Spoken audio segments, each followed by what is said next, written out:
ہم تو سکون تلاش کرتے ہیں چیزوں میں، سکون چیزوں میں نہیں ہے۔ جو اللہ سبحانہ و تعالیٰ نے ہمارے لیے پابندیاں لگائی ہیں یہ حقیقت میں ہماری اصل آزادی کے لیے ہے۔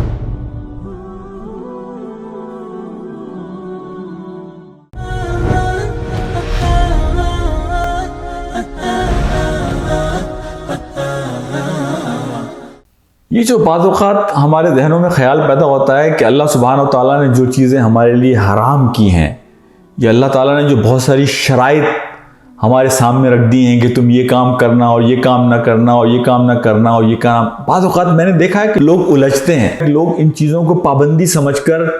ایک منفی پیغام اس کے ذریعے لیتے ہیں کہ یہ کیوں پابندیاں ہیں دین کے اندر، ہم تو آزادی چاہتے ہیں، ہم تو سکون چاہتے ہیں، ہم تو یہ چاہتے ہیں کہ ہماری زندگیوں کے اندر کوئی قید، کوئی پابندی نہ ہو۔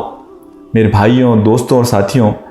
میں آپ سے ایک بات کہتا ہوں کہ یہ جو اللہ سبحانہ و تعالیٰ نے ہمارے لیے پابندیاں لگائی ہیں یہ حقیقت میں ہماری اصل آزادی کے لیے ہیں۔ یہ منفی نہیں، ان کو مثبت انداز میں لیجئے۔ یہ الکحل، یہ سود، یہ زناکاری، یہ بدکاریاں، یہ بدعمالیاں، یہ فراڈ، یہ جھوٹ، یہ وہ ساری خرابیاں ہیں کہ جو اصل میں ہمارے ہاتھوں اور پیروں کی زنجیریں ہیں۔ اللہ سبحانہ و تعالیٰ ان زنجیروں سے ہمیں آزاد کر کر اپنے حرم میں، اپنی حفاظت میں، اپنے سائے تلے لانا چاہتا ہے کہ جب آپ اور میں اللہ کے سائے میں آ جائیں گے تو حقیقت میں وہ آزادی اصل آزادی ہے۔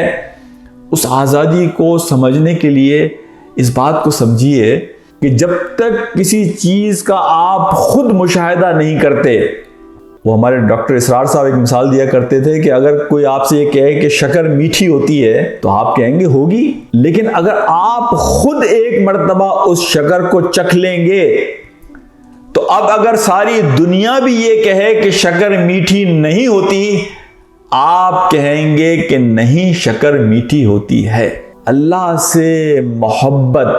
اللہ کے سائے میں آ جانے کے بعد انسان کو جو حلاوت، جو مٹھاس، جو ایمان کا مزہ، جو لذت ملتی ہے، اس لذت کو ایک دفعہ انسان چکھ لے، پا لے، محسوس کر لے تو اس کے بعد وہ اس سے دور جانے کا تصور بھی نہیں کر سکتا۔ یہ بالکل ایسا ہے کہ آپ اپنے بیڈ روم کی طرف جا رہے ہیں اور آپ بہت ساری حلال اور حرام چیزوں کو چھوڑ کر، پیچھے چھوڑ کر اپنے بیڈ روم کی طرف جاتے ہیں، اور جب آپ اپنے بیڈ روم میں پہنچ گئے، آپ نے اپنے دروازے کو بند کر لیا، وہ آزادی جو آپ کو اپنے بیڈ روم میں ملتی ہے، ان تمام چیزوں کو پیچھے چھوڑنے کے بعد اس آزادی کا کوئی نعم البدل نہیں ہے۔ آپ اپنے چہرے سے وہ تمام ماسک اتار دیتے ہیں۔ باہر جب آپ انسانوں میں ہیں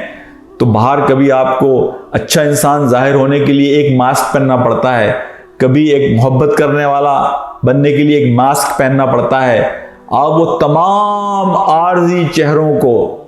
ان تمام بہروپیوں کو،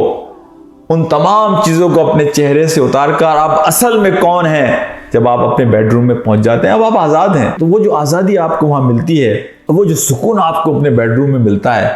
وہ سکون آپ کو باہر نہیں مل سکتا۔ بالکل یہی بات ہے کہ اللہ سبحانہ تعالیٰ ہماری نفسیات کو جانتا ہے، ہماری کمزوریوں کو جانتا ہے، ہماری مجبوریوں کو جانتا ہے،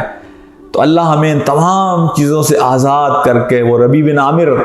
رضی اللہ تعالیٰ عنہ نے رستم کے دربار میں کہا تھا کہ اللہ کے رسول نے ہمیں دنیا کے تمام جھوٹے خداؤں سے آزاد کرا کر ایک خدا کی خدائی میں دے دیا۔ وہ ایک سجدہ جسے تو گرا سمجھتا ہے، 1000 سجدوں سے دیتا ہے آدمی کو نجات۔ تو جو 1000 سجدے ہیں ان سے نجات کے لیے آدمی کو ایک خدا کی خدائی کو تسلیم کر کر اس کے سامنے سجدہ کرنا ہوتا ہے۔ یہ ساری ہاتھ کی